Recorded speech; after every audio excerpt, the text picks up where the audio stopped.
Okay, guys. So today we are going to be talking about geography and how it affects where we live.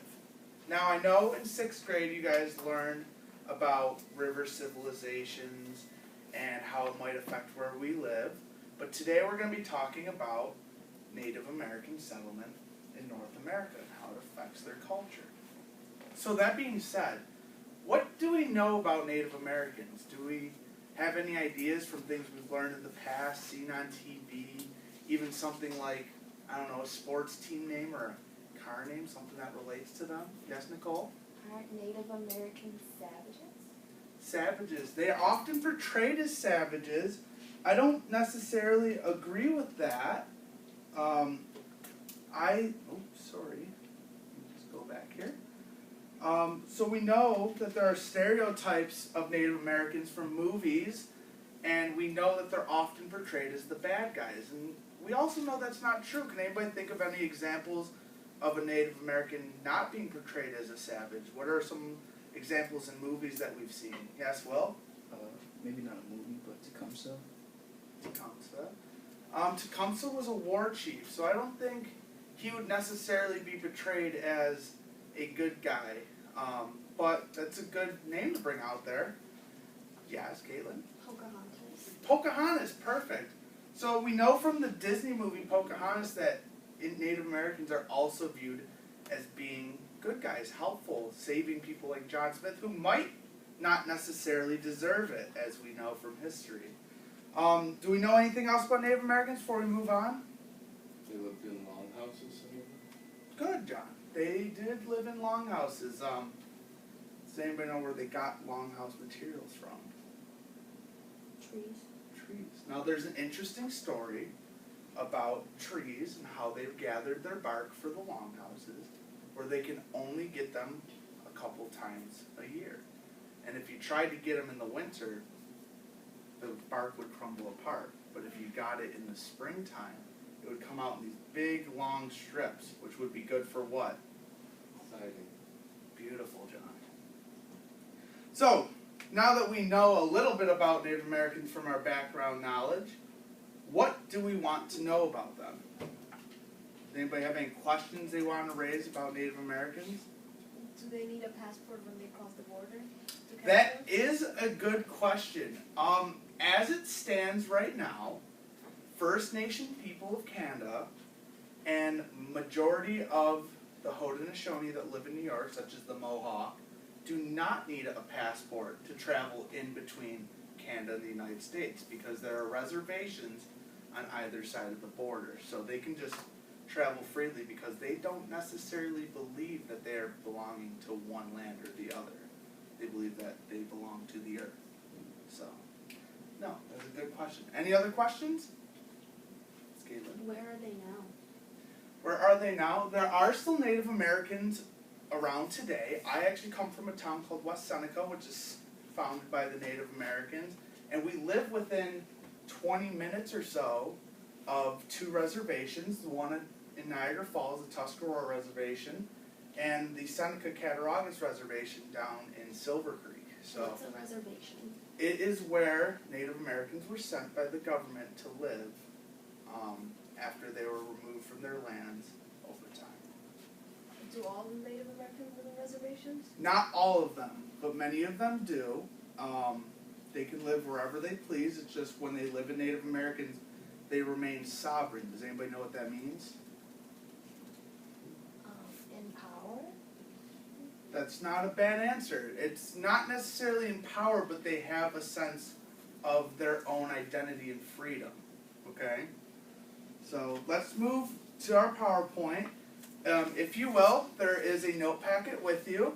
Today we're going to be talking specifically about the Northeast Woodlands tribes.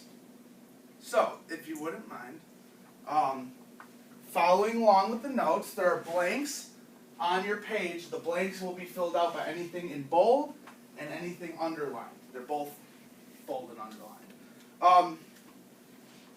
So today we're going to be talking about the Northeast Woodlands.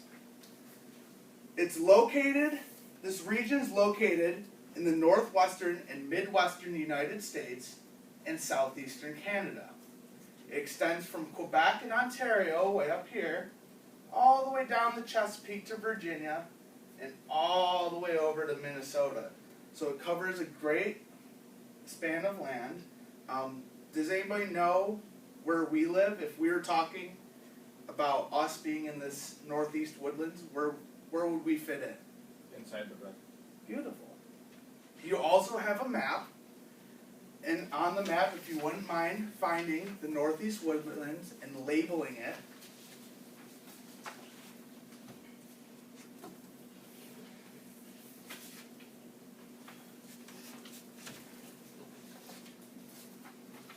Then when you're done labeling it, just give me eyes on the board.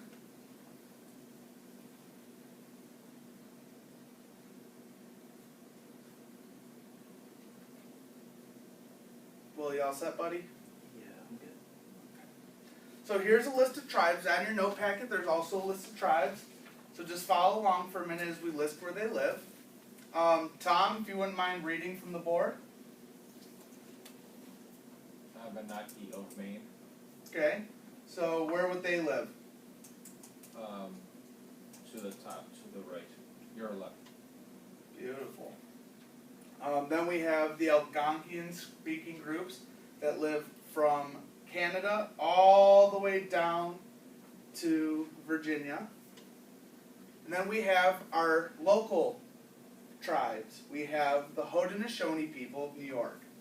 There are technically 5 of them. However, there's this extra guy here, the Tuscarora. We'll talk about them in a second. Could somebody read off the Haudenosaunee tribes? John? Seneca, Cayuga, Onondaga, Oneida, Mohawk, and Tuscarora. Beautiful.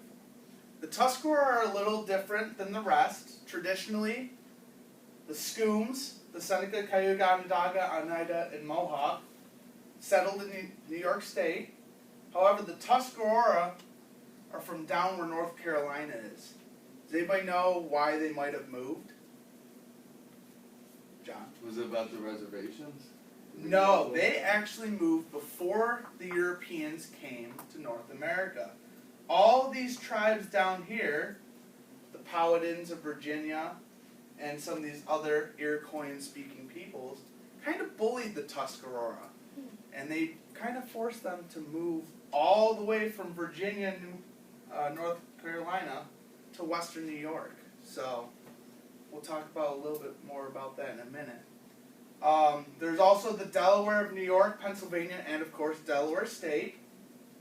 The Narragansett of Rhode Island. The Shawnee of Ohio and West Virginia. The Powhatan of Virginia, who Pocahontas was a member of that tribe. Her father was actually Chief Powhatan himself. And the Huron-Wyandot of Ontario. Now, next class we'll talk a little bit more about the Haudenosaunee and the Huron. They were fierce rivals, and it kind of sets up a big event in the United States history. Following along with your sheet, we have geographic features of this region as well. Now, the geographic features are important because it kind of determines why they lived there and how they survived as a people. So, one of the most important features of this region is the Ohio River. It's the second largest river by volume, meaning it has the most water in the entire United States. The only one bigger is the Mississippi River. So they would travel the river, which cuts across Kentucky, up Ohio, and ends just about where Pittsburgh is today. And they would travel that for trade interiorly, so they would go to the Great Plains with that, or they would head out towards the Atlantic Ocean. We also have the Atlantic Ocean down the entire coast. Now, why would that be important for this group of Native Americans? Who came via the Atlantic Ocean? Will? Europeans. Good, Europeans. We also have the Appalachian Mountains, which is highlighted by this line, runs all the way from Maine to present-day Georgia and Alabama. And those mountains are what we have kind of in our backyards in Boston, New York, or Holland. is kind of the foothills of the Appalachians. This region is highlighted by cool and mild summers, cold winters, and we are one of the few regions in the United States that has 4 distinct seasons, being summer, winter, fall, and spring. And we are also home to one of the largest systems of fresh water in the world, which is the Great Lakes, which is Lake Huron, Ontario, Michigan, Erie, and Superior.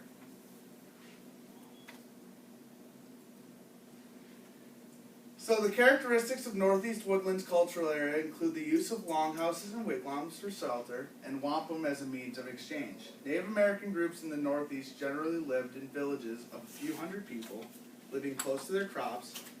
Generally men did the planting and harvesting, while women processed the crops. Their main crops were called Three Sisters: corn, beans, and squash. The most important social group was the clan, which was often named after an animal such as turtle, bear, wolf, or hawk. The totem animal of concern was considered sacred and had a special relationship with the members of the clan. So, as an activity with your deaf partner, you're going to talk about some reasons you believe the Northeast Woodlands tribe settled in this area. What are some things that we know about this region? How would the geography and climate help or hurt these tribes? Write down your thoughts on a sheet of paper and turn in for the ticket out the door activity. And for homework, using this PowerPoint, you're going to fill out the map and bring it in the next day where we're going to talk about it. So, if you have a couple minutes just to get that partner activity done, and then we can turn it in and get out of here.